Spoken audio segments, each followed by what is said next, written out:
All right, welcome to Piecing It Together, the podcast where we take a look at a new movie and try to figure out what movies inspired it. But today on the show, it is another in our series on the end of the decade. It's a special episode. We're not doing our usual format. We are following up last week's episode on the best films of 2019 with an episode on the best films of this entire decade. The last 10 years, honestly, an amazing decade as far as I'm concerned. I don't do a good enough job of going back and watching older classic movies. I need to. I'm planning on doing a lot to force myself to do it. But that being said, movies from this decade, I am into them. I have watched a lot of them. I love them.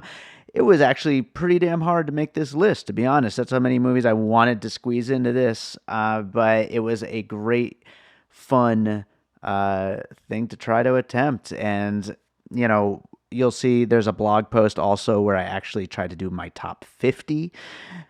It's kind of a fool's errand trying to rank that many movies. But it was fun to go back and look, though, and see some of the movies that I love so much. But on this, we'll be talking about the top 10. I've got Josh Bell, film critic and host of Awesome Movie Year, another podcast that I produce, a podcast that just started its third season on the films of 1989. Go check that out wherever you listen to podcasts. But Josh and I get into our top 10s as well as a few separate categories that help to flesh out what this decade looked like in cinema. So it's a great conversation. Before we jump into it, I want to remind you, please make sure you are subscribed to Piecing It Together on your podcast app of choice. You can also rate and review us on Apple Podcasts, on Podchaser. Follow us on social media at Piecing Pod. Join the Facebook group Popcorn and Puzzle Pieces. And with all that said, let's get into this lengthy conversation about the last 10 years of movies. All right, so today we are going to continue our coverage of the end of the decade with an episode on the best of the decade, and we've got film critic Josh Bell with us. How's it going, Josh? It's going well. How are you? Oh, I'm all right. This is going to be a fun conversation. It's going to be, it's so weird to like look back at such a long time. I mean, my memory's terrible. And trying to think back to some of this stuff as I was researching, I was like, there's no way that came out this decade. And sure enough, that came out this decade, you know? Right. Even watching a movie from, not that many years ago, it can sometimes seem a little like dated. I was just watching part of a movie from 2011 to refresh for this, and some of the technology, I was like, really, is that how things happened in 2011? And I, it was, I'm sure. Well, this is going to be a long conversation, so we might as well just dive right in. But I do want to ask one quick question that I didn't ask you ahead of time. But okay. Did you, in the process of making this list, make a bigger overall list? I did. What I did was I threw together, like, I went through my top 10s or ish for all the years that I had made. And then a couple other lists. I always do every year a list of the best movies I saw from previous years. So in some cases that was like a catch up from a year or two earlier. Right. So anything that was on those lists. And I think it was like 106 movies that was on my just general list. And from there, I picked out a top 10 that we're going to talk about today. But below that, I didn't really put them in much of an order. So I haven't posted it anywhere. And I may or may not try to do something like that. But yeah, I mean, ideally, I would have loved to go and watch all 106 or whatever of those movies and reevaluate all of them and come up with a top 10. But I mean, come on, that's never going to happen. I think as I was saying to my Awesome Movie Year co-host, Jason Harris, who was like, oh yeah, do that. It's like, well, then maybe I'll have it at the end of the next decade. Right. There you go. That'll give you a little time to get it in order. Yes. So. All right, let's jump in. What do you got for your number 10 favorite movie of the decade? All right, so my number 10 pick is A Ghost Story, David Lowery's film. This is from 2017, about a ghost played by Casey Affleck. A ghost in a sheet, the kind of silly thing that you see on Halloween, maybe in a Charlie Brown special or whatever. And yet this movie is so heartbreaking. Oh, yeah. The way that he kind of haunts the house that he's lived in with his wife, played by Rooney Mara. And she moves out of the house, and he's kind of tethered to this as the years go by. And we see his inability to connect and also his inability to move on. And we also see her. It's a great movie about grief. There's, of course, the infamous scene somewhere around, I think, the middle of the movie where she just sits and eats an entire pie in a single take. And that's a good barometer of how much you're willing to take. Exactly. Is that scene. Exactly. I think that scene was very much a test of whether people like this movie or not. And many people hated that scene and hated this movie, for that matter. But to me, this is a movie that just drew me in immediately. It's slow and it's meditative. It's got a lot of long takes, not just that pie scene. I mean, I was watching just part of it recently because I hadn't had the time to revisit all these movies. But the scene where Casey Affleck's character first kind of becomes a ghost, I guess you would say. His body is lying on this table in the morgue, covered in the sheet. And after Rooney Mara walks out and the room is empty, and we just sit there for several minutes, just waiting for him to rise. Because it's coming. It's coming. You've read the title of the movie. And just everything, this movie takes so much time to consider things. And it's a movie about like the entirety of human existence, but also just about the relationship between these two people. And it has one of the most perfect endings of any movie. So I really like it. David Lowery, another movie of his from this decade was, I think I was going to mention a few because a lot of these directors on this list had other movies that I was close on. And Ain't Them Body Saints is another great movie of his with Casey Affleck from this decade. Absolutely. Yeah. And it probably makes my top 20 a ghost story. Also, I don't know if you listened to our top scores of the decade list, but that was one of the only movies that both my guest and I had on our top 10 Oh, wow. list. Yeah, it does have an amazing score. Fantastic score. Just so beautiful. But yeah, I love that movie. It's so good. All right, I will jump into my number 10. A movie that is the second in a series, and there have been no more since. That is Dan Trachtenberg's 10 Cloverfield Lane. There's definitely not a third movie in this series. It didn't happen, and I refuse to accept that there was ever a third one. But 10 Cloverfield Lane was such a surprise for me. I mean, first of all, just the whole J.J. Abrams' way of releasing these Cloverfield movies, it was a surprise, literally. But the fact that they would change genres so much, and then that it would end up being so damn good. I mean, it's just a great, anxiety-ridden mystery, and the performance by John Goodman, fantastic, just a monstrous performance, and Mary Elizabeth Winstead is phenomenal in it, and I also love the score on this one as well. It was also on my list for that episode. But yeah, I really, really love this movie, and like I said, it's just such a surprise that they would change things up so much within the scope of what this series could be, and be so successful at it. And I can't wait for them to be successful with it again one day when they finally make a third Cloverfield. I like this movie a lot too. It is somewhere on my big 100+ list of movies from this decade. You're right. The performances are so good. John Goodman, Mary Elizabeth Winstead, who's done a lot of great stuff this decade. Yeah. I will be talking about her again later. Preview. And I never saw the non-existent third movie in this series, which I'm sure you would say was the right choice. You're a lucky man. But I do like 10 Cloverfield Lane a lot. And I think as far as these genre pulpy movies go, it was one of the better ones this decade, definitely. Awesome. What do you got for number 9? My number 9 pick is one of the first movies that kicked off the McConaissance. Is Jeff Nichols' Mud from 2012, starring Matthew McConaughey as the title character. Also on my best scores list. Oh, all right. Nice. Yeah, like a great McConaughey performance, of course, as this sort of drifter guy who befriends these two kids.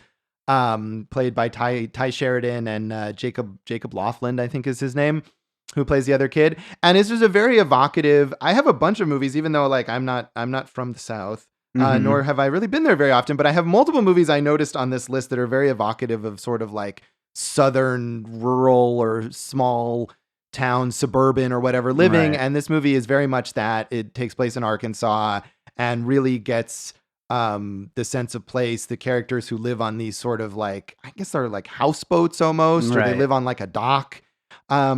And it's also a great movie about hero worship, about these two kids who find this weird guy and come to really like look up to him and realizing that maybe he's not really a good guy after all. Yeah.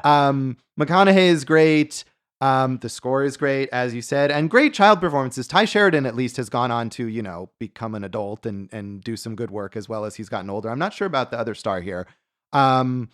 But also Michael Shannon, Sarah Paulson, Ray McKinnon, a lot of great supporting performances in this movie. So Jeff Nichols, I feel like has had sort of a bumpy career since this, but I like this movie a lot. Mostly good. Maybe not all great though. Yeah, not all great. And I feel like this is a movie that really had this like clarity of vision that even his decent movies afterwards maybe didn't quite capture. All right. Well, I love Mud, and I do think it is it's a strangely forgotten movie, I think. It is too. Yeah, that's why this was one where I thought maybe I should put something else on the list here because it's like no one else seems to pay attention to it, but I think it's worth including here. Absolutely. Great movie. My number 9, I used the word surprising for the last one, but this one's also pretty damn surprising. Matt Reeves' War for the Planet of the Apes, which this series more than any other of like the blockbuster series this decade. I mean, you kind of know what you're getting yourself into when it comes to a Mission Impossible or a Marvel or a Star Wars or whatever. The Planet of the Apes series was, I mean, who would have expected these movies to be as good as they are, and especially for each one to get better, and I think War for the Planet of the Apes is the best one. That's the third one. That's the third one. Yeah, it's a perfect conclusion. And it goes in directions that are just so unlike the usual blockbuster. I mean, mixing, kind of Western and war style filmmaking with long stretches of no dialogue or subtitles and, things that you just do not see in this kind of a movie. And I think it's done incredibly well. And, Andy Serkis, nailing it with this creation, which is, it's going to go down as one of the best CGI creations, I think, ever. Yeah, I never was able to get into this series, to be honest. I know people love it. I mean, you're certainly not the only one. And I think the second one, which was something else for the Planet of the Apes. Right. Dawn or War or Rise. One is Rise and one is Dawn. Yeah. I don't know. The second one was the one that I think I liked the most, but still didn't really like very much. Okay. But sure. Planet of the Apes. Why not? Cool. What do you got next? So my number 8 is actually something is kind of surprising as well. And this was a movie that I liked a lot and I think was in my top 10 list for the year at the time, but not necessarily at the top. And I had watched it again for some thing that I was writing about one particular scene in it. And I ended up watching the whole movie just because it's so fucking fantastic. It's David Leitch's Atomic Blonde, starring Charlize Theron. And I think this is probably the best action movie of the decade. And I think it doesn't get as much credit. Maybe because David Leitch, also part of the John Wick team, co-directed the first and then not the second and third ones, but the John Wick movies get a lot of attention. And David Leitch as a director, I feel like has kind of decided to move on to being a big blockbuster director, doing Deadpool 2 and Hobbs and Shaw. And I feel like has kind of lost what made the first John Wick movie good, and especially what makes Atomic Blonde good. It's so incredibly inventive in the way that it stages its action scenes, and it doesn't rely on big CGI. It doesn't rely on these enormous, building, always raising the stakes in terms of like, oh, we can't have a car chase. We have to have 10 cars and they have to fly in the air and all this stuff. No, it's all, it's not realistic, of course, but it's much more grounded. It's much more close quarters. And Charlize Theron, just like as an actor, is phenomenal in this movie. And it's not just like crazy action. Like it's a character that she builds and there's emotion to it. And I think the story, which is kind of convoluted, but is engrossing the whole way. James McAvoy is a lot of fun as her sort of associate / adversary. Yeah. I just love, the scene that I wrote about, the reason that I revisited it is the long take in the stairwell fight that they have in this movie, which is fantastic. But you could write about almost any scene, almost any stunt scene in this movie as an example of like the top level of action filmmaking. So I think it's in a weird way a movie that is underrated, even though I see it cited as an influence a lot now. It didn't make a ton of money at the box office. Right. And I think it's one that is going to be more influential as time goes on. I wish I liked it more. I do agree there's some incredible action sequences in it, and Charlize Theron, I mean, talk about a decade. I mean, she has had an incredible decade. But I just, the rest of it, when it's not the action sequences, just, I just felt it dragged a lot. But yeah, no, I mean, it's definitely got its moments, that's for sure. Yeah, I think even like the romance element between her and Sofia Boutella, like all of that stuff just really works for me. All right.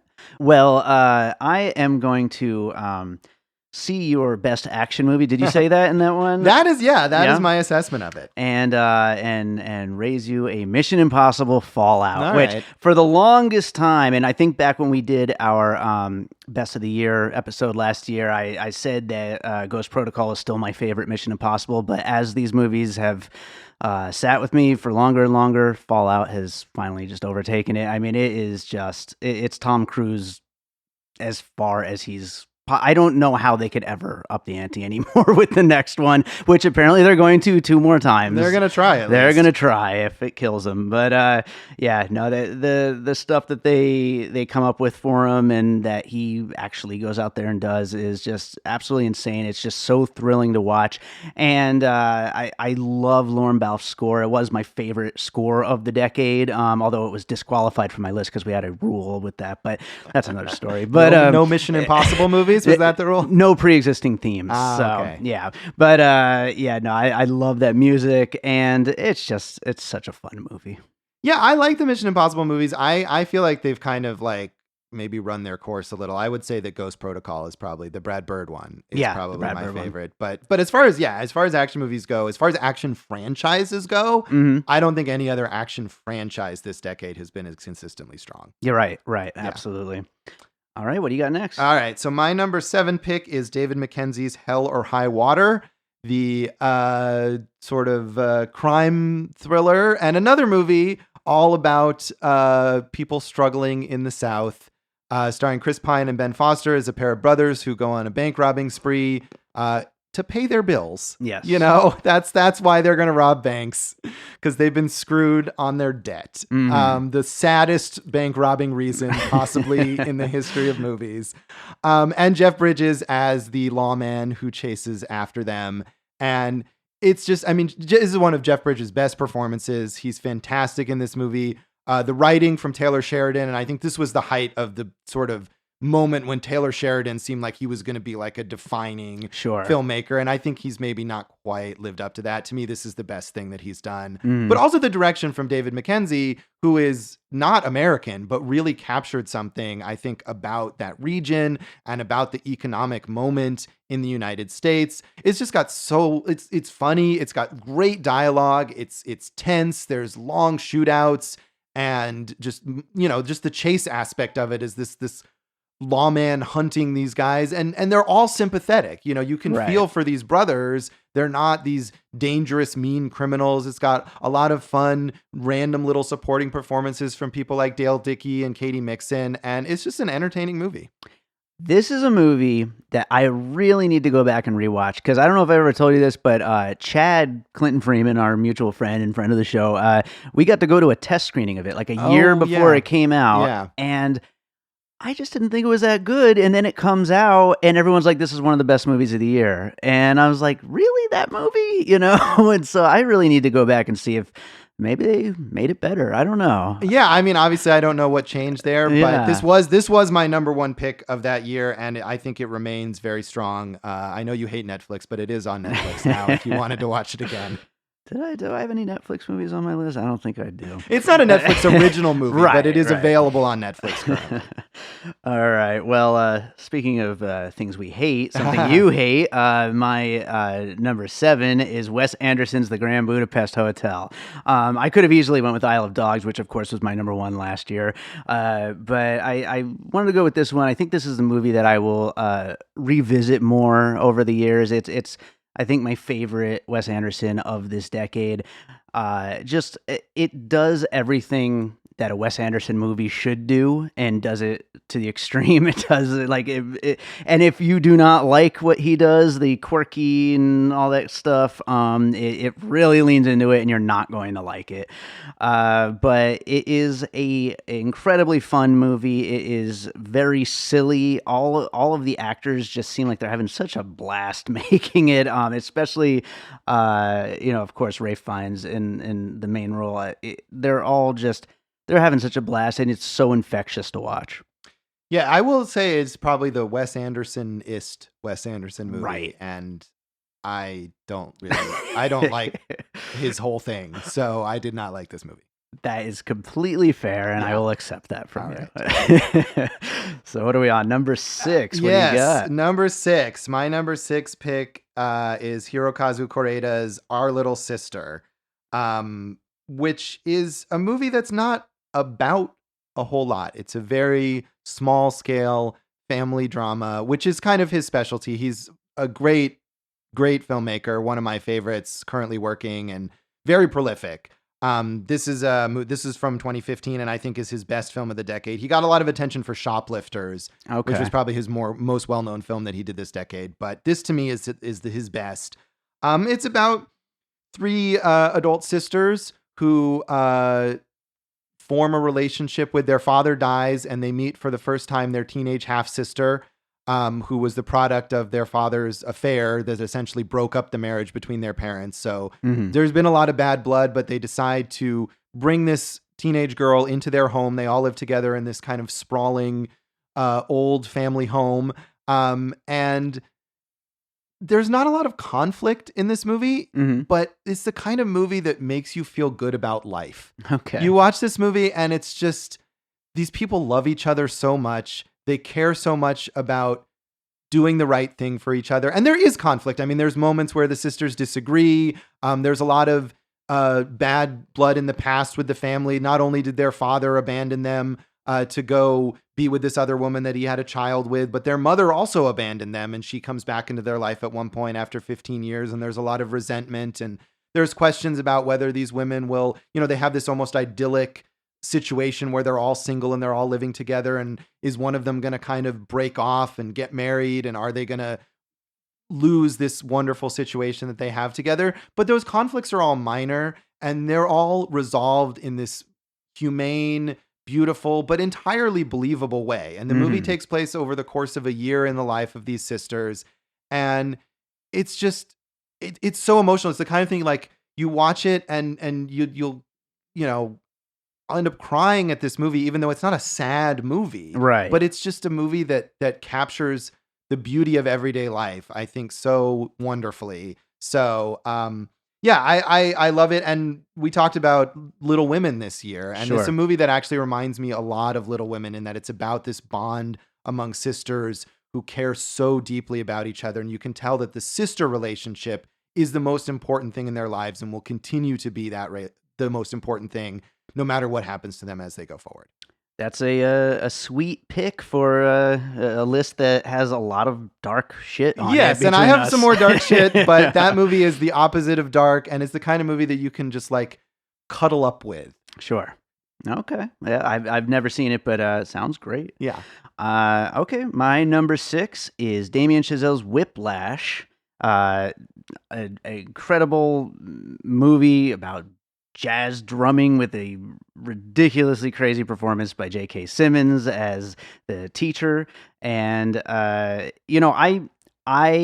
am very mixed on the stuff that's come since for Chazelle, but this movie absolutely cemented him as one of those names where, whatever he's doing next, I am super, super excited for that. But it's also just a great music movie, and I love a good music movie, Yeah, I don't like this movie. You don't? At all. Okay. And But I've kind of liked things that he's done since. I've liked La La Land, and I liked First Man. I think he's an interesting filmmaker. But to me, one of the most interesting things is that you say it's a great music movie. To me, I remember what I said at the time is that this is a movie that will make you hate music.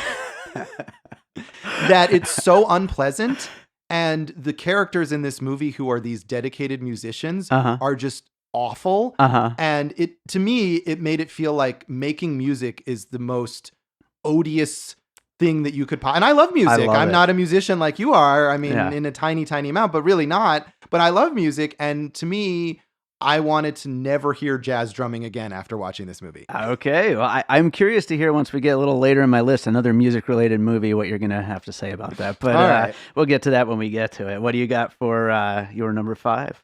My number 5 pick is Pavel Pawlikowski's Ida. And he's another director that there were a couple of his movies that I probably could have put on this list. Cold War is another that I absolutely love. But Ida from 2013, first of all, it's one of the most visually stunning movies of the whole decade. It's shot in black and white in the Academy ratio, and the way he frames every shot, you could pause it and print it out and put it on your wall. I mean, that's a cliche to say, but it's so true. Right. It just looks astonishingly good. And it's a beautiful story about this woman who is a Catholic nun, or is about to become a Catholic nun. And before she takes her vows, she's going back to explore her family history and what happened to her family. It takes place in the 1960s, and what happened to her sort of ancestors during World War II. So it's a movie also, it's very Catholic, but it's also a movie about Jewish heritage and the sort of complexity of that when you don't entirely understand it or you haven't been brought up in it. She goes and visits her aunt, who tells her about her family history and is clearly very troubled by it. It's a movie about this woman's self-discovery and understanding who she is in relation to her background, her heritage, but also in relation to what she wants to do with her life. And is she going to dedicate herself to this religious order? It's very emotional, maybe not on the immediate level that Cold War is, which is about a romantic relationship and is also incredibly beautifully shot and very, very emotional. But I remember I've seen it a couple times, and it's a short movie, but every moment of it has a really strong impact. Right on. Yeah, I've never actually seen it, but the little bits and pieces I've seen, I mean, it looks absolutely beautiful. It is. It really is. Yeah. All right, number 5 for me is I mean, they had some stuff before this, but I think it was the first A24 movie that, clued me into the whole A24 thing, and that is Alex Garland's Ex Machina in 2015, which, I mean, it's a movie about a kid who's invited to this Google owner-like guy's mansion in the middle of nowhere to basically do an experiment trying to see whether or not this AI woman creation could pass the Turing test and pass as human. And it is just, it's weird, it's exciting, it's very freaky, and it goes some fucked up directions as well. And it's a fucking great movie. I love this movie so much. And also Oscar Isaac as the inventor, scientist guy. I mean, it's one of his best roles, absolutely, and also an incredible score as well.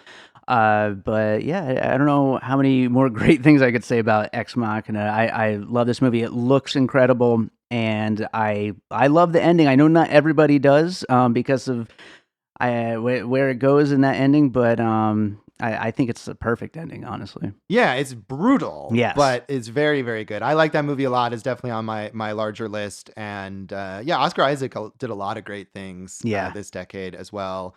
And it's a breakout role for Alicia Vikander. I think was one of the first things that people saw her in, and she's fantastic in it. So, I'm a big fan of it as well. I'm glad as we enter the new decade, we are going to have Oscar Isaac back from the Star Wars universe. He's been doing other stuff, and he's good in those Star Wars movies. Oh, he is. He's probably my favorite part of those movies, but I want to see him do more, more stuff. Yeah, but he's done some great... A Most Violent Year is another one that I had on a long list, and he's fantastic in that movie. Right. Yeah. Right. So my number 4 pick is Edgar Wright's Scott Pilgrim versus the World, and talking about Mary Elizabeth Winstead again. Sure. As Ramona Flowers, the sort of manic pixie dream girl of this movie, who is the object of affection for Scott Pilgrim, played by Michael Cera. And this movie is just so creative visually and structurally. It's based on a graphic novel by Brian Lee O'Malley, and it evokes comic books in a way that very few comic book movies successfully do, with its use of on-screen text and video games. Right. And that's what I was going to say, is that it evokes video games just as well, in both cases. And it's this sort of, I don't know, almost magical realist story about Scott Pilgrim, played by Michael Cera, who wants to date Ramona Flowers, played by Mary Elizabeth Winstead, and first has to defeat her 7 evil exes in these kind of old school video game style competitions. And it's extremely funny. It's a very, very funny movie. It's a great romance. And I think one thing that maybe some people misconstrued about this movie, and the people who criticize it for the idea that it is partially responsible for the entitlement of male nerds. Right. But I think watching, and I did actually have a chance to watch this again recently, which I didn't do with all of these movies, but this one that I did, because it's from 2010. It had been a really long time since I saw it. And I think what's another great thing about this movie is that Scott is a dick. Right. And it doesn't shy away from showing you that Scott is not really a good person. Right. And he kind of learns to be a good person over the course of the movie, but not entirely. And he treats his exes very poorly. His own exes, Knives Chow, played by Ellen Wong, who's his sweet teenage girl that he's dating and just kind of throws to the side, as well as his bandmate Kim, played by Allison Pill. And he's clearly hurt people and doesn't realize it. So I think this movie is a critique of that kind of nerd entitlement, and that people don't really see that. But I think there's a lot going on. I think this is Edgar Wright's best movie, and it's really good. I think Edgar Wright is a really smart guy, and I think he knew what he was doing. Oh, with yeah, it, I think so. Yeah. Yeah. So that's why when people, use that criticism, I just think, no, he knows what he's doing. He knows what message he's getting across with the movie. Yeah, it's just not everyone who sees this movie is as smart as he is. Exactly. Exactly.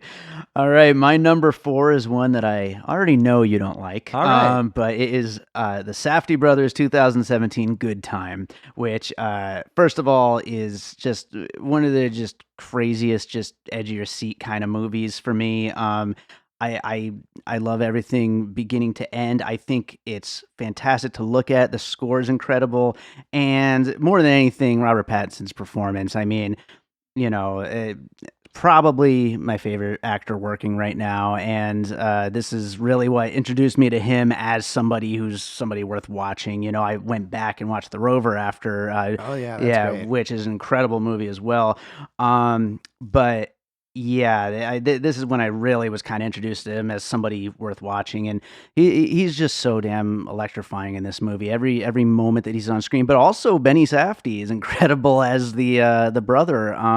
But this movie is just a wild ride, and it just gets crazier and crazier. And I love when movies get crazy and crazy. Yeah, yeah. I mean, you're right. I don't care for this or the Safdie's work in general. And Pattinson, I feel like I can't quite get fully on board the Pattinson train. Okay. I mean, I think I've liked a lot of his performances in movies he's in, and I respect he's always taking risks and working with people like the Safdies or Claire Denis. Yeah, his or Robert list Eggers. of directors is just crazy. Yeah, and I mean, both him and Kristen Stewart, I think, have really taken that, their big franchise thing of the young adult series, with Twilight, and use that clout to work with interesting people and do interesting stuff. Yeah. And I never quite love what he does. Mm-hmm. But good for him. Yeah. That's all I'll say. Good for him. Yes. He's doing quite well for himself. Oh, he sure is. Yes. He doesn't need my endorsement. There you go. All right. We're getting to our top 3. What do you got? All right. So my number 3 is Jeremy Saulnier's Blue Ruin from 2013. Another movie about desperate people in the South, in particular about Macon Blair's character out for revenge in the most inept way possible. Discovers that the guy who he believes has killed his parents has been released from prison, and his life is in shambles, but he rouses himself and decides to get revenge and kill this guy, and does within the first, 10, 15 minutes of the movie or something. And the way that spirals out into this cycle of violence, and the idea that of the futility of revenge, and eventually realizing that maybe the person that you sought revenge against isn't even the right person. Right. It's just, the way that Saulnier kind of like ups the stakes continually throughout this movie in a way that's like exciting and suspenseful, but also just really sad, I think is brilliant. And again, he's another director who I could have put another of his films on this list, Green Room, which was his next film, I think is fantastic. He is so good at depicting the like ugliness and pointlessness of violence, and people getting stabbed in the head.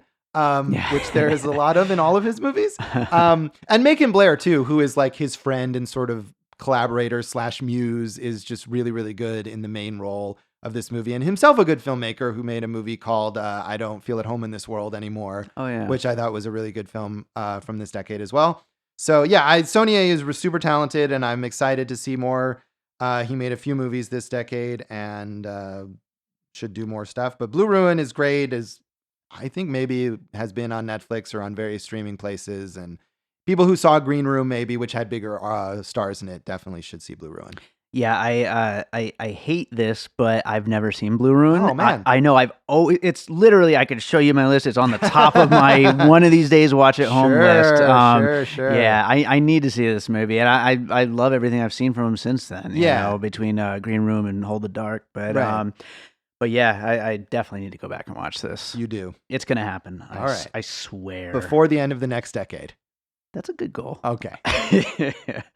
All right. Number 3 for me is 2013's Inside Llewyn Davis, the Coen brothers. Like I said, another music movie. And this is, when you sit down and just actually think about what's happening, it is one of the bleakest movies, like honestly ever. It's crazy how dark this movie is, but kind of hidden. I don't think most people really like look at it that way necessarily. But what aside from that, I mean, it's got an incredible cast. Everybody is just so good. Oscar Isaac, John Goodman, just everybody in this is so good. The music is great. The songs are fantastic. Oh, Adam Driver is a little bit, isn't it? Somebody actually, it's a total aside, but somebody posted on Twitter today a little clip of Adam Driver meowing at a cat. It's so funny at the cat in this movie. But yeah, no, there's just so much that I love about this movie. And, also, I mean, not to get like woe is me or anything, but as a musician, the idea of never quite reaching another step in your career, like, man, does that resonate? Yeah, I love this movie. I think it's great, and this is one that I almost put on the list. Yeah. I think it's the Coens' best movie of the decade, and I love the Coens in general, but for sure, of the 4 movies they made this decade, it's clearly the best. Yeah. Oscar Isaac is amazing. I think the music is great. Yeah. And so evocative of the time period. And talking about that, I love there's the scene where he just like pours his heart into playing this song for F. Murray Abraham's character, who's like was it a club manager, right, or something like that? And it's just this beautiful, haunting moment, and they let it play out. You hear the whole song, you hear his emotion, and then he just says, Abraham just says, I don't see a lot of money in this, or something like that. And it's just that encapsulates that whole theme right there of like the striving, and you're never going to make it, and nobody else cares how much emotion you're putting into it. So yeah, that's a great movie. That is seriously one of the best scenes, I think, of the decade. That scene is so damn good. Yes.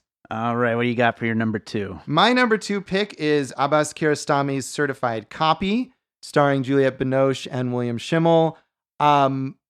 Kiarostami is an Iranian filmmaker who made a ton of movies in his native country, and this was the first movie that he made outside of Iran, mostly in French but also in English, kind of a mix.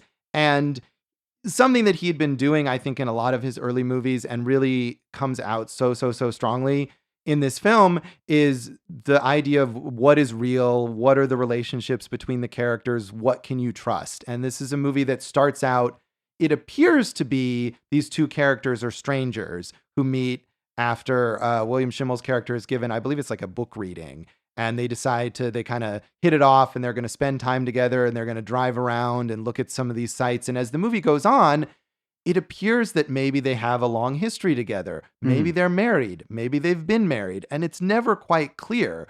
But it's one of these movies like the Before movies or something, where it's really all about just these characters talking and about the romantic connection from them. And it almost goes through the entire life cycle of relationships in this one film. And it's haunting and moving. And even though you're never quite sure what their relationship really is or whether that even matters, every moment of the movie when they are playing out their particular relationship at that moment is really emotionally engaging and haunting Hmm. and sad, but also romantic. And it's just the both of them act the hell out of it. And William Schimmel is an opera singer who I don't know if he'd ever acted before or has acted since. And Juliette Binoche, of course, is one of the great actors ever. Sure. But they match each other really, really, really well. So I love this movie. I've seen it several times over the last several years.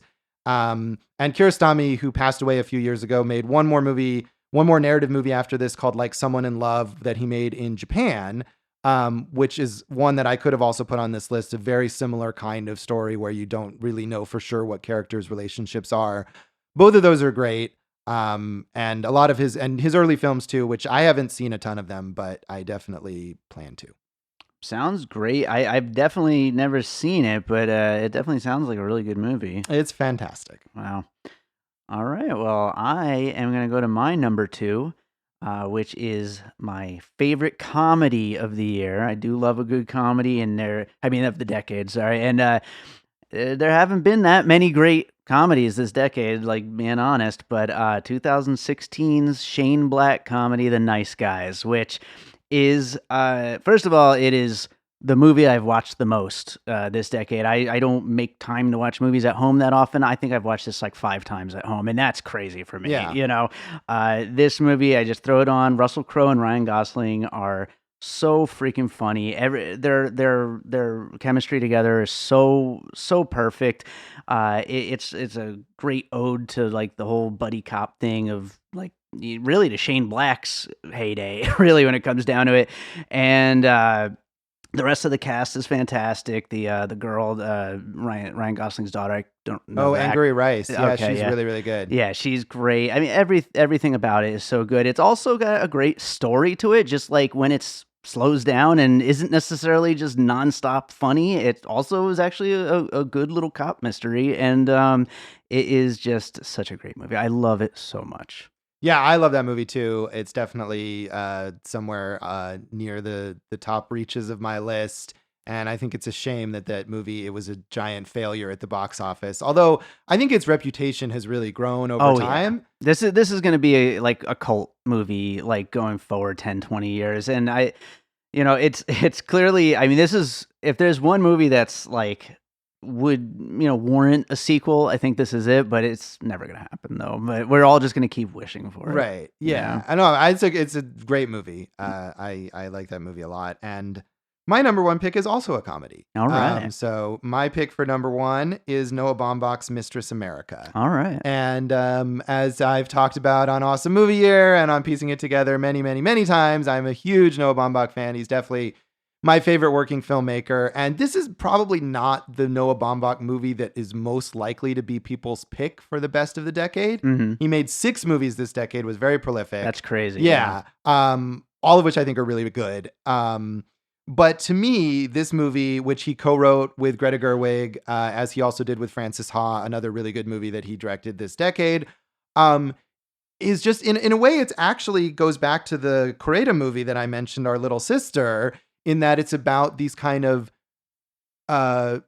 forged bonds between sisters who weren't previously sisters. Greta Gerwig and Lola Kirk play. Greta Gerwig is kind of in her 20s. She's living in New York, and I don't know exactly what she does for a living, but she seems like she's a cool bohemian hipster who really does not have her stuff together at all. Right. And Lola Kirk plays the daughter of their parents are about to get married. So she's sort of her future stepsister, and she's a college student.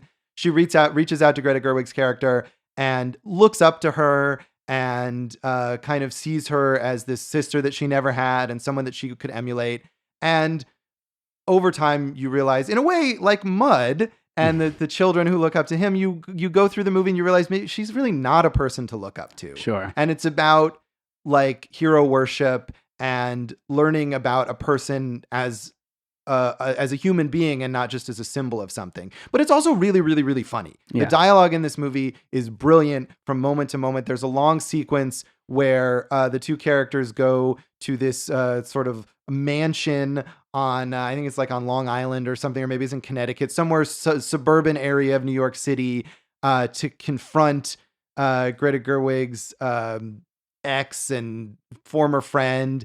And it's just this like ridiculous farce as more and more people show up at this house, and they've all got these conflicting agendas, and it's just hilarious. Yeah. So I love this movie. It's my favorite Baumbach film. Obviously my favorite film of the decade, and he's getting loads of attention, especially now with Marriage Story, and I hope that means more people will go watch this movie. I actually threw me a little curveball there. I thought you were going to go with Frances Ha, but I mean, Frances Ha is also great. Yeah. I mean, and Baumbach is one I could have just put like 6 slots of this with Baumbach films, which I would obviously not do.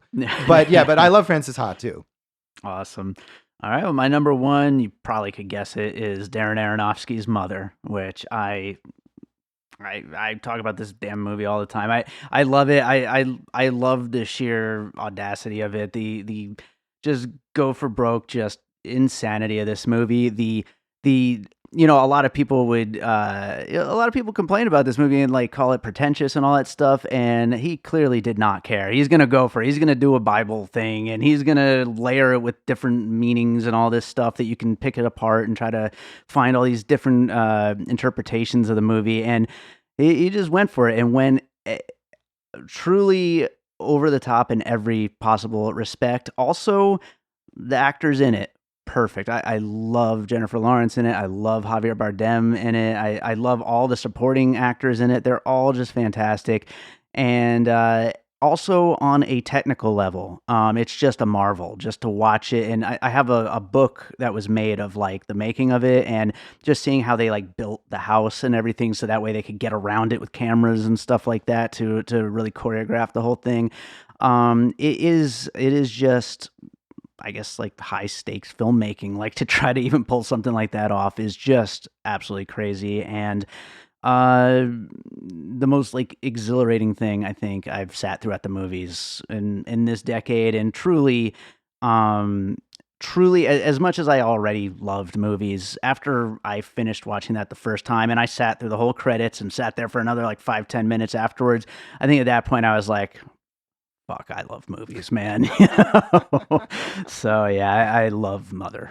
I like it a lot too, and it's a very polarizing movie. There are a lot of people who hate it. Oh yeah. And I'm not one of those people. I think it's great. It definitely is somewhere on my long list of the best films of the decade, and I do love that Aronofsky just does what he feels like doing. I like Noah a lot too. I think that's somewhere on my long list as well. Yeah, I like, honestly, I love everything he's done. But that's actually another interesting thing about it for me personally, is, and this is like, is with music, this is with anything. It's when someone you love does something that becomes your new favorite of theirs. You know what I mean? That's a very exciting thing. And I certainly didn't expect that going into it. And to be like, holy shit, I have a new favorite Aronofsky, that's pretty cool, Yeah, it's a great movie. I think it's an excellent pick. All right. So we've got a few other things we're going to do to close this thing out. But before we start getting into some of those, do you want to kind of rapid fire any honorable mentions that you might have? Well, we already talked about Inside Llewyn Davis, which almost made my list. Also, Young Adult, Jason Reitman's second collaboration with Diablo Cody, and Charlize Theron, one of her best performances ever, and certainly one of the best performances of the decade. I love that movie. Mm-hmm. And my last one would be We Are the Best, a Swedish film by Lukas Moodysson. That's all about these 3 teenage girls who form a punk band, and is another one of those movies that is just about people being happy and Nice. loving. They are the best, and they are so confident in that. And it's just a movie that makes you feel good about life and about music. It's a movie about creating music out of nothing. And, there are these like 12, 13-year-old girls, and their big song is about how they hate sports. And Nice. That's their song. And it's just a movie that'll make you smile the whole time. I love it. That's awesome. All right. I've got 5. I'll just run through really, really fast. Jeff Nichols' Take Shelter, which I absolutely love just as much as Mud. David Fincher's The Social Network. Excellent. Which seems to be towards the top of most top 10 lists of I've this been seeing decade. that on a lot of lists. That's a great movie. I could have had that on my list as well. Awesome movie.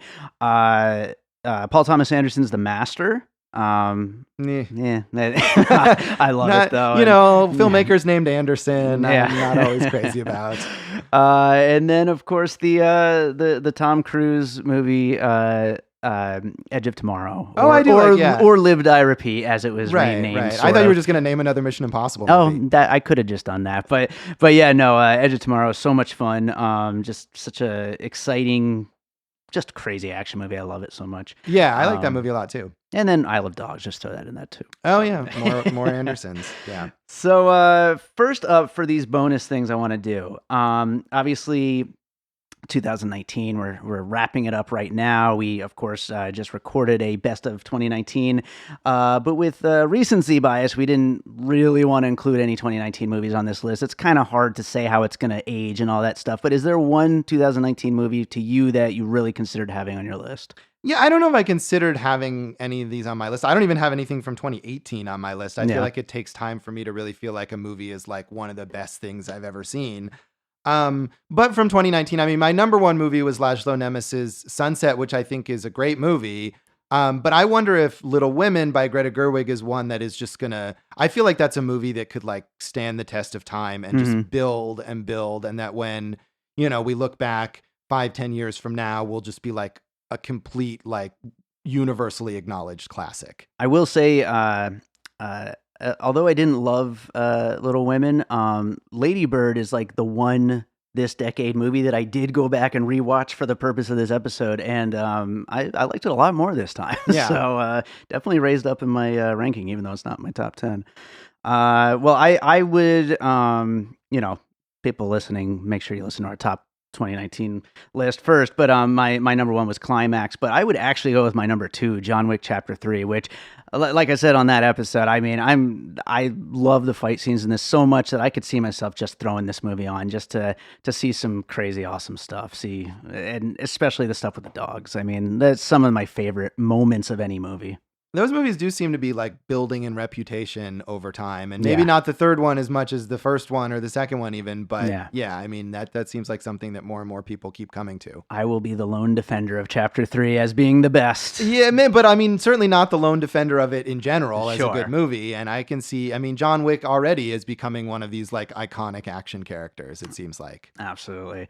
All right, so now what we're going to do is talk about, we're going to do the performer of the decade and the filmmaker of the decade.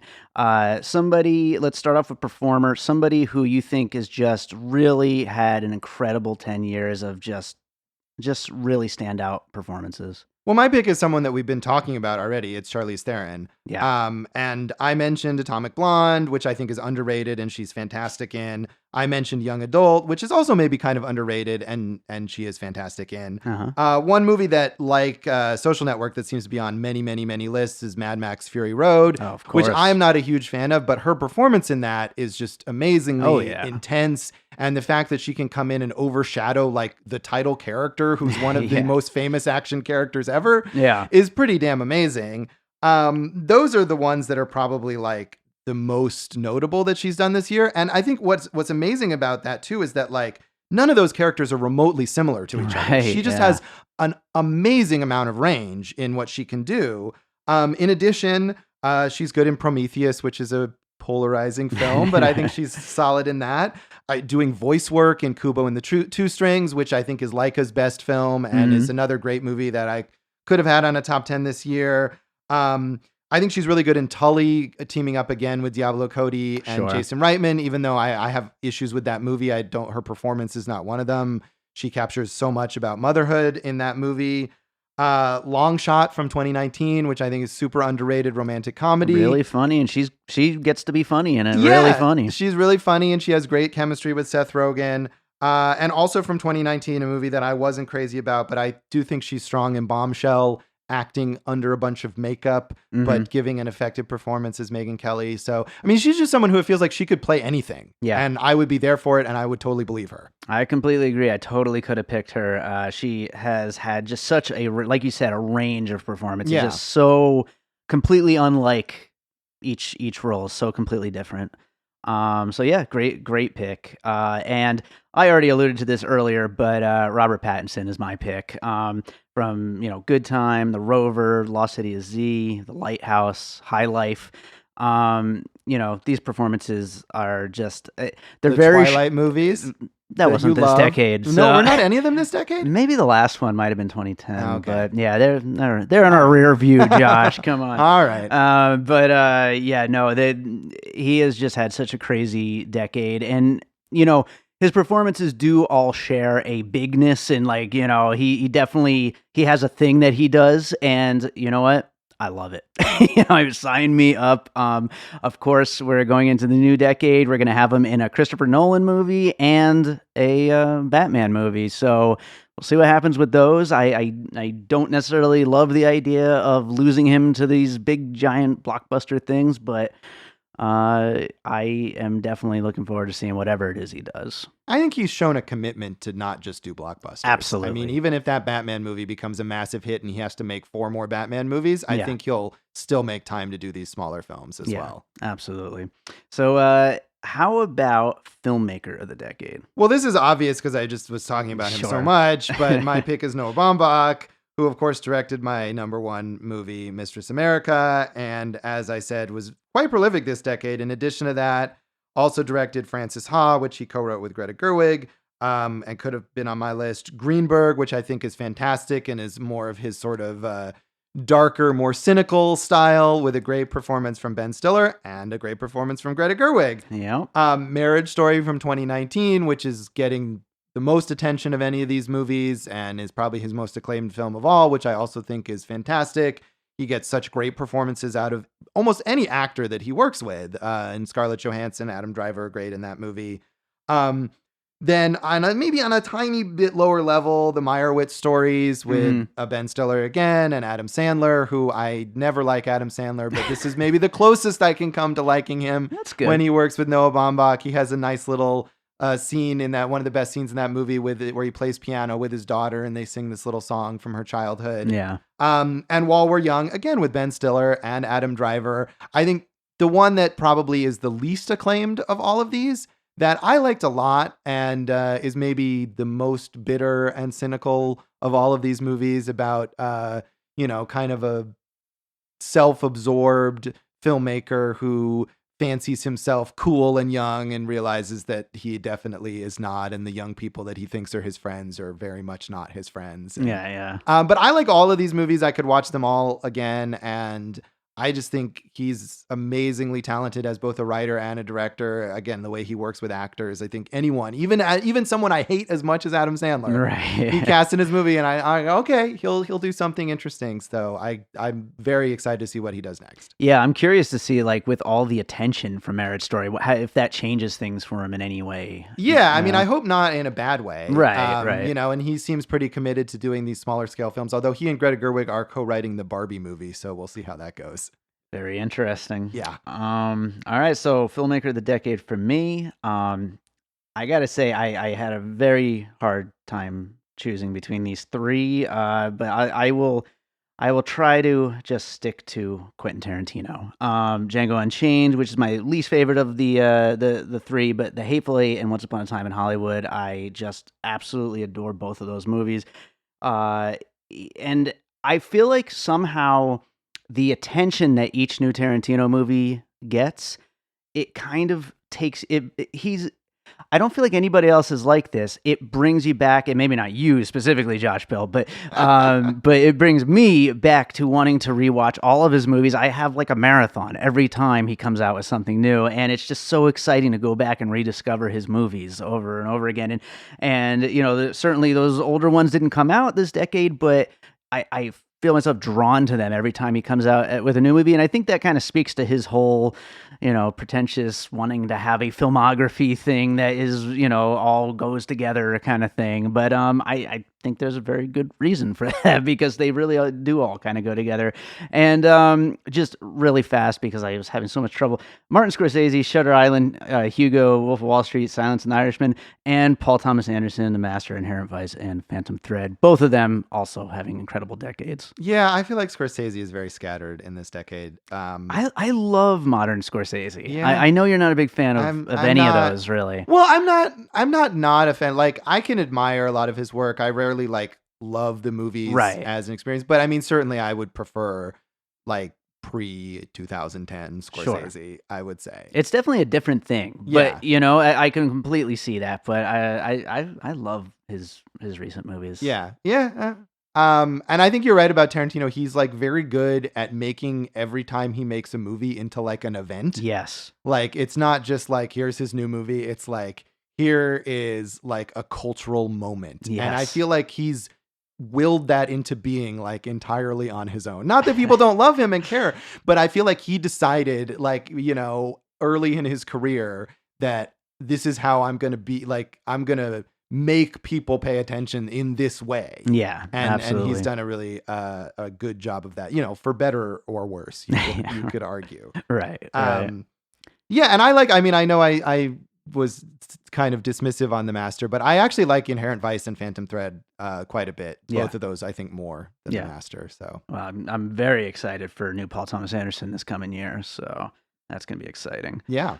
So, Josh, you have a podcast called Awesome Movie Year. Indeed. And so far, all of your seasons have been on years from decades past. But if you had to pick a year from this decade that was the most awesome movie year, what would it be? Well, I was going through my list and trying to think of this, and my pick is 2016. Okay. And so Hell or High Water, which was on my top 10, came out that year.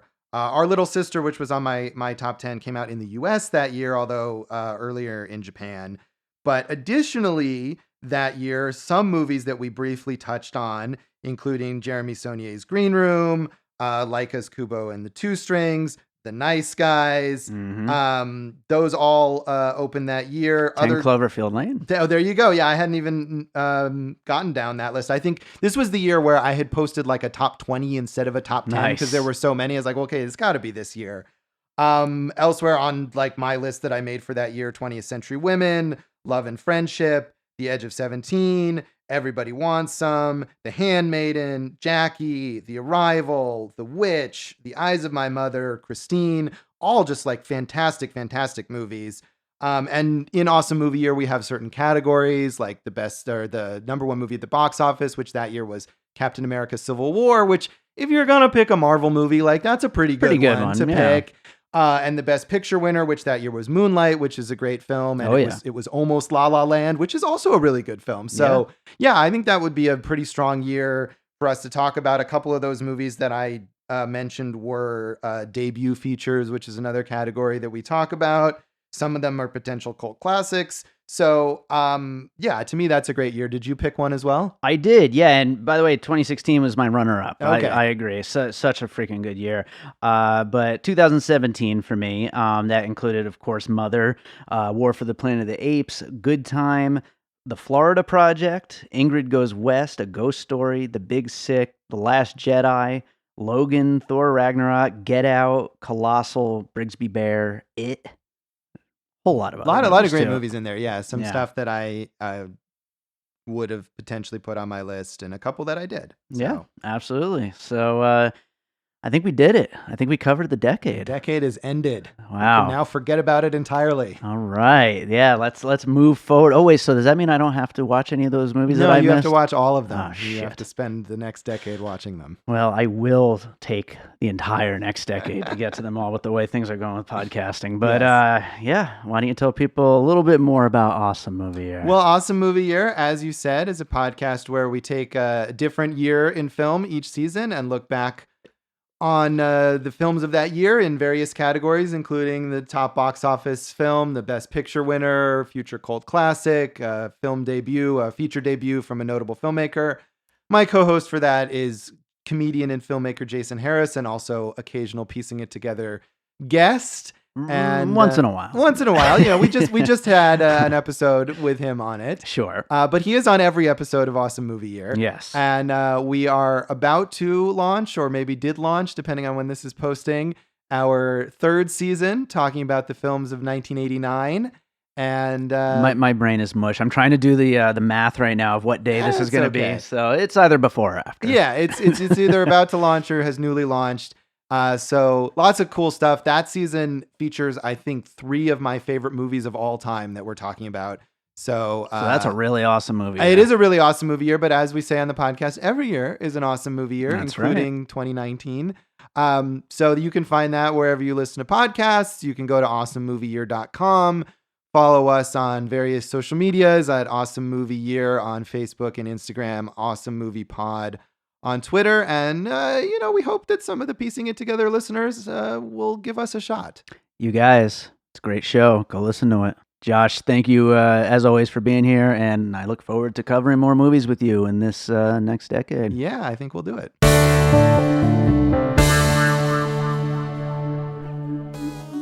We're queer. We're geeks. We're queeks. Superheroes, Star Wars, Broadway, Drag Race. So if you're super gay, super nerdy, or anything in between, listen to Queeks today. Wherever fine podcasts are sold. And find us on Instagram at Queeks Podcast.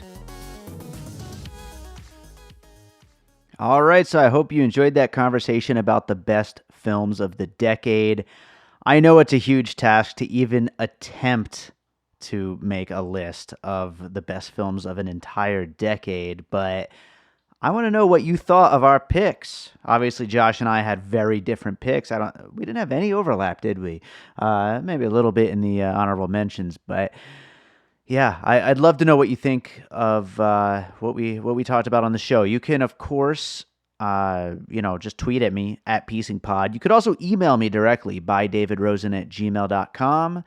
And, join our Facebook group, Popcorn and Puzzle Pieces, where we have all kinds of conversations about movies all the time. And I'm sure we'll start a thread to go along with this episode. So, yes, I would love to hear about your picks for the best of the decade. I know it's a very difficult task to make these kinds of lists, but you can check out a blog post I made with I expanded this to the top 50, and it's all meaningless, but it was fun to put together. Let's put it that way. So I do want to tell you about a couple things here at the end of the show. Actually, before I get into those, I want to complain about something real quick. I complain on Twitter all the time. I don't usually complain on mic, but I'm going to complain, okay? It was just announced today, the day that I'm finishing up this episode and getting it scheduled for Friday the 10th, I believe it is, that this is going to go up.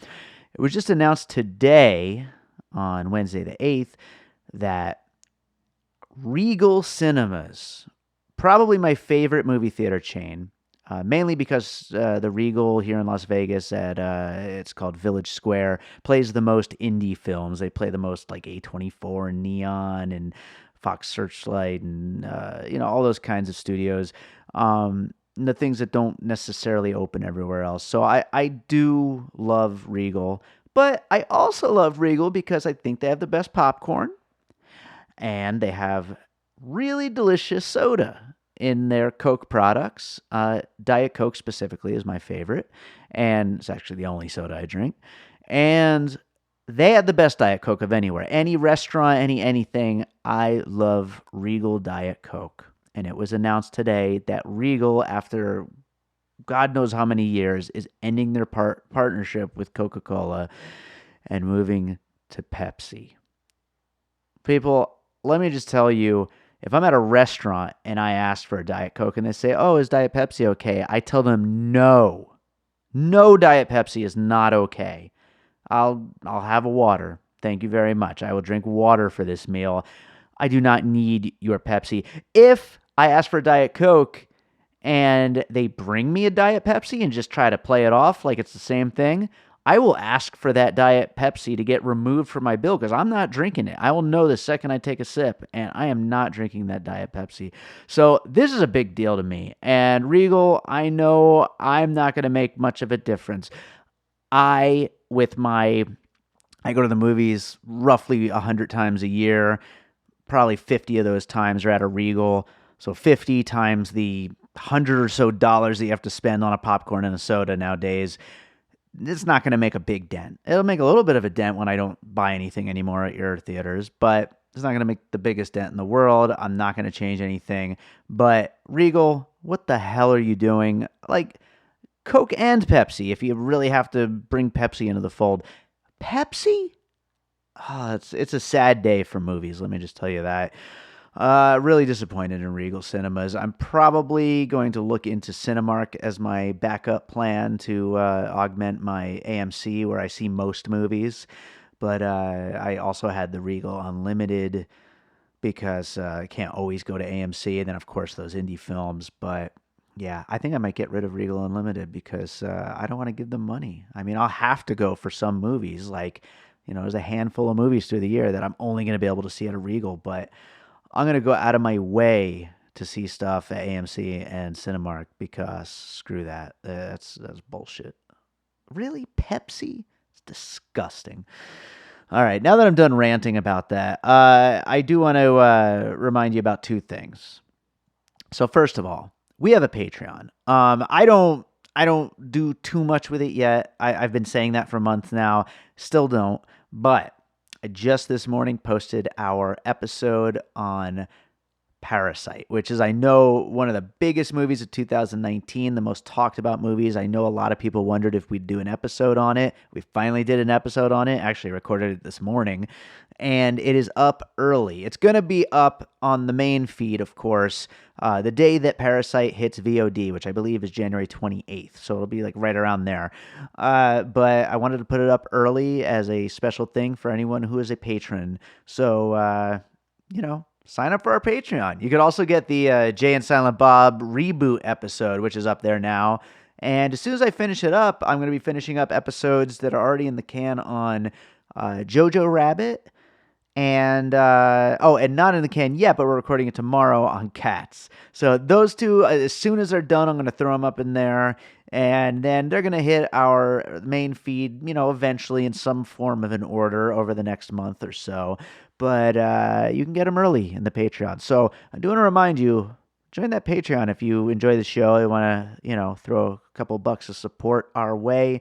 There's some good levels that you can, subscribe to and support the show, Also, speaking of supporting the show, I would love it if you'd support the new show that I am producing. It is called All Rice, No Beans. It's right here on the All Points West network. I am not on mic on this one. You will not hear me on All Rice, No Beans, but I do everything behind the scenes, from planning to recording to editing to producing to posting it. All Rice, No Beans, it is a wonderful new podcast hosted by Stephanie Barajas from Lindo Michoacan, a Mexican restaurant here in Las Vegas. It is all about the restaurant industry and life in it. On it, Stephanie interviews her dad about his experiences building the brand of Lindo Michoacan from the ground up, and he's a Mexican immigrant, so it's a great story from that angle. But then also, she also interviews other restaurant owners about their stories, their struggles in the restaurant industry, and then we bring it all together as to how those stories all combine. And, it's a great look into an industry that, quite frankly, I don't think is really being looked at on a lot of other podcasts. So please check out All Rice, No Beans. The first trailer episode went up this week, but coming up on Monday is the first official full-length episode of the show. Really hoping you guys check it out, and I hope you enjoy it. It's a great show. Also happened this week, the other podcast that I produced, Awesome Movie Year, hosted by Josh Bell, who was on this episode, him and Jason Harris. It is entering its third season, the season of 1989. They kicked it off with Tim Burton's Batman, which was the box office champ for the year, and it's a great show. I know a lot of people from my Piecing It Together listener base have checked it out. I hope you continue to check it out. Those guys, they do a really great deep dive into movies. They research the crap out of those things, and they really go into it deep, and it's really fascinating to listen to, and they've got some great episodes lined up this season. So make sure to check out Awesome Movie Year. So that does it for today. It is the best of the decade. So I thought I should play a piece of music.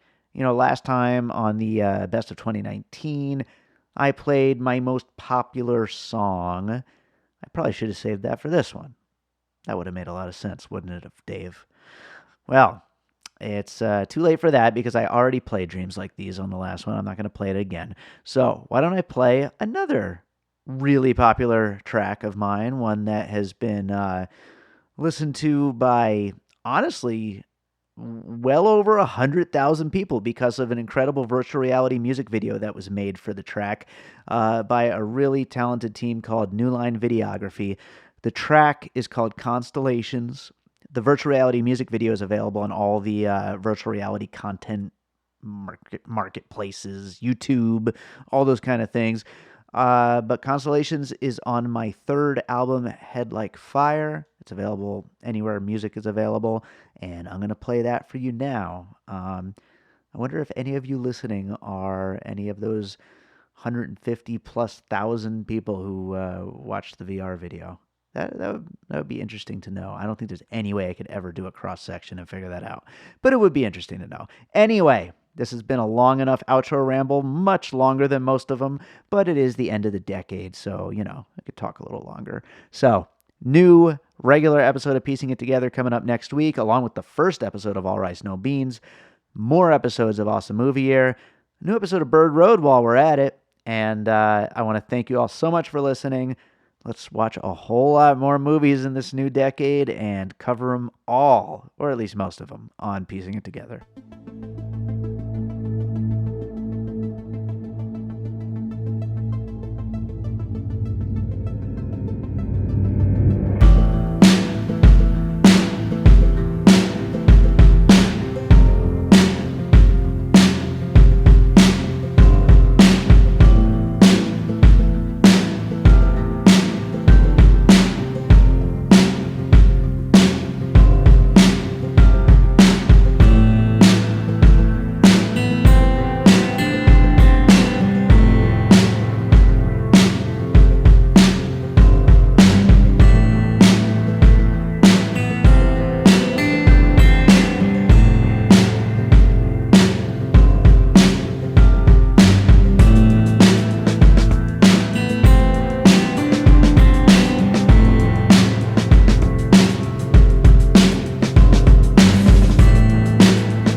and all points west.